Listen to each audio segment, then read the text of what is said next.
जय माता दी दोस्तों, मधुरमंदिर.com के इस वीडियो में आप सभी का स्वागत है। आज के इस वीडियो में हम सुनेंगे पाप मोचनी एकादशी व्रत कथा को, जिनको सुनने से सभी पापों से मुक्ति मिलेगी। तो इस कथा को सुनने के लिए वीडियो पूरा देखिएगा।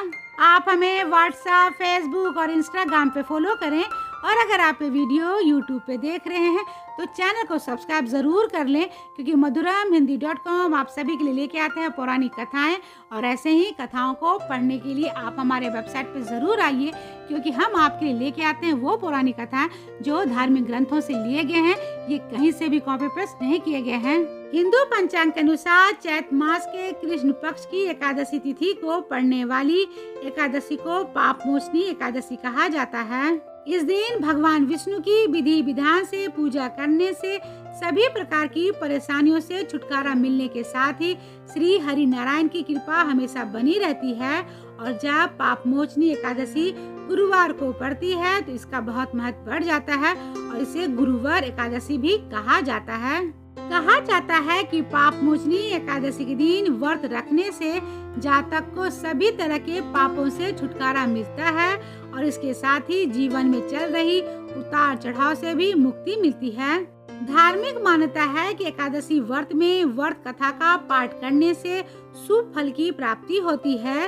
इसलिए पाप मोचनी एकादशी व्रत में व्रत कथा का पाठ अवश्य करना चाहिए, जिससे कि जाने अनजाने किए गए पापों से मुक्ति मिल सके। तो चलिए सुनते हैं पाप मोचनी एकादशी व्रत कथा को। शास्त्रों के अनुसार भगवान श्री कृष्ण स्वयं पांडुपुत्र अर्जुन को पाप मोचनी एकादशी व्रत के महत्व को बताते हुए कहा था कि एक बार राजा मानदंता ने लोमास ऋषि से जब पूछा कि अनजाने में हुए पापों से मुक्ति कैसे प्राप्त की जा सकती है, तब लोमास ऋषि ने पाप मोचनी एकादशी व्रत का जिक्र करते हुए राजा को एक पौराणिक कथा सुनाई थी।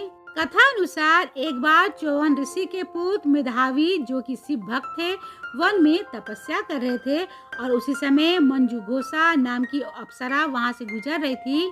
तो उस अप्सरा की नजर मेधावी पर पड़ी, और वो मेधावी के रूप को देखकर उस पर मोहित हो गई। इसके बाद अप्सरा ने मेधावी को अपनी ओर आकर्षित करने के लिए बहुत ही जतन किए, लेकिन मेधावी ऋषि अपनी तपस्या से टस से मस नहीं हुए। किंतु मंजू घोषा को ऐसा करते देख कामदेव उनकी मदद के लिए आए, और उसके बाद मेधावी मंजू घोषा की ओर आकर्षित हो गए, और वो भगवान शिव की तपस्या करना ही भूल गए। काम के वशभूत होने के कारण मेधावी ऋषि को दिन रात का कोई भी ज्ञान नहीं रहा, और काफी समय तक वो रमन करते रहे, और ऐसे ही उनके जीवन के 57 साल बीत गए। एक दिन मंजू घोषा ने मेधावी ऋषि से वापस देवलोक जाने की अनुमति मांगी। तब मेधावी ऋषि गंभीरता पूर्वक विचार करने लगे। तब उन्हें समय का ज्ञान हुआ, तो उन्हें याद आया कि उनके 57 वर्ष गुजर चुके हैं। तो वो अप्सरा को काल का रूप समझने लगे, और इतना ज्यादा समय भोग विलास में व्यर्थ चला जाने पर उन्हें बड़ा क्रोध आया, और क्रोध से थरथराते स्वर में मेधावी ऋषि ने उस अप्सरा को पिशाचनी बनने का श्राप दे दिया, जिससे अप्सरा मंजू घोषा बहुत ही दुखी हुई, और उसने तुरंत अपनी गलती की क्षमा में मांगी।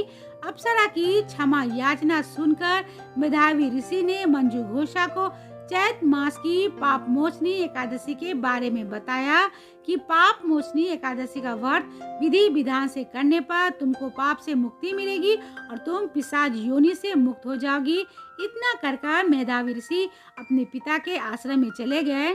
मेधावी ऋषि के पिता को जब इस बात की जानकारी हुई तो वो क्रोधित हुए, और उन्होंने मेधावी ऋषि को भी पाप मोचनी एकादशी व्रत रखने का आदेश दिया। जब चैत मास की कृष्ण पक्ष की एकादशी तिथि आई तो मंजू घोषा ने विधि विधान से पाप मोचनी एकादशी व्रत को रखा, और भगवान विष्णु की पूजा की। इस व्रत के पूर्ण प्रभाव से मंजू घोषा पिशाचनी योनि से मुक्त होकर फिर से अप्सरा बनी और वापस स्वर्गलोक को चली गई। मंजू घोषा के बाद मेधावी ऋषि ने भी पाप मोचनी व्रत को रखा, और अपने पापों को दूर करके अपना खोया हुआ तेज को पाया।